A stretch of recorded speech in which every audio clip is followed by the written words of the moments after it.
Right now, let's turn our attention to someone who's never worried about being cancelled and never worried about what anyone thinks about what she has to say. The royal author, Lady Colin Campbell. You'll know her probably better as Lady C after her, shall we say, rather a newsworthy stint on I'm a Celebrity, Get Me Out of Here. And she's here to talk about her book, Meghan and Harry, The Real Story. Good morning to you, Lady C. Good morning. I have to say I'm loving every word you've been saying about the cancel culture. Yeah, well, I kind of thought you would. You strike me as someone who has no truck for this sort of I take offence snowflakery that we've been seeing lately. And there's certainly quite a lot of offence to be taken probably by Meghan and Harry in your new book. Tell us the point of writing this book about, I suppose, what people now would call our two most famous exports.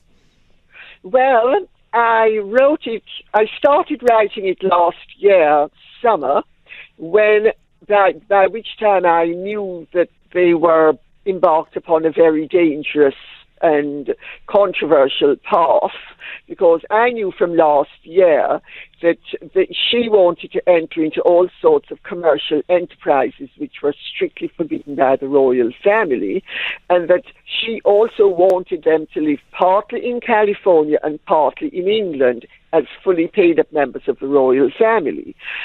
And she also wanted to become more active politically, all of which, of course, is strictly forbidden for royalty in any country.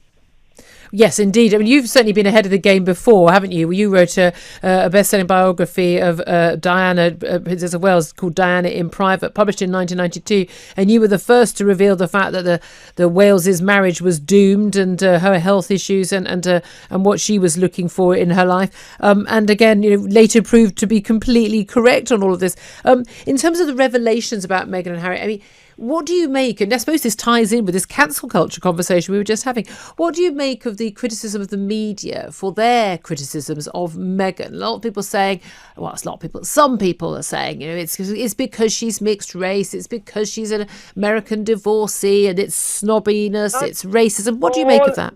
Well, this, of course, is what Meghan's PR people have been peddling to the Americans, but it's all absolute lies. The British public were not racist. The British public and the British royal family and the aristocracy and the court, everyone welcomed her with open arms. And I'll tell you, the arms were wider open because she had a mixed race heritage than they would have been had she been a regular 36-year-old, heavily trafficked, white D-list starlet in a minor cable show. I mean, her everything was upped, partly because of her mixed race heritage and partly because people thought she was going to be a rare addition to the royal family. She was going to reaffirm the fact that Britain had become a very inclusive and diversified multicultural society. Well, of course, none of it has worked because Meghan herself has squandered all of the opportunities, and she has not had the vision or the responsibility or indeed the big-heartedness to embrace the role with which she was endowed. Well, this is the thing. Her attitude seems to be very different from the Queen's. Never explain, never complain, and she's done nothing but complain ever since she started. There was this hope, wasn't there, that she was going to modernise the royal family and bring them into the 21st century, and a lot of love, I think, for her as someone who'd made Prince Harry happy, a young man who'd obviously gone through difficult times. He served his country in Afghanistan. He lost his mum at such a young age. There's a lot of love for him and William in this country, even people like me who aren't monarchists, and it's all been turned on its head.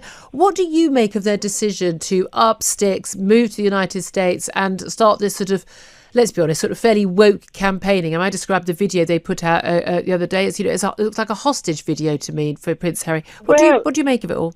Well, I have to tell you, funny you should say that, because on my YouTube channel, which the video is going to be posted later today, I actually make the point that several people have been saying that he looks like a Stockholm So, it has to, it's sort of true. And I just think that, her politicization is just, she's a rampant politicizer.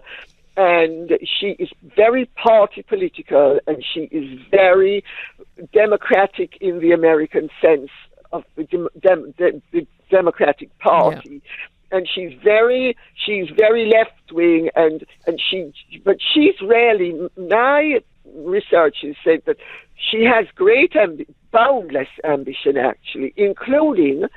She's told people she sees no reason why she can't become president of America one of these days. Oh, now that would be fun to watch, wouldn't it? I have to say, I do love people who are very, very left wing, who live in multi-million-pound mansions in California and fly everywhere on private jet. But there we are. We'll have to leave it there. It's a rip-roaring read, and it's available right now. That's Lady Colin Campbell's Meghan and Harry: The Real Story. No punches pulled there.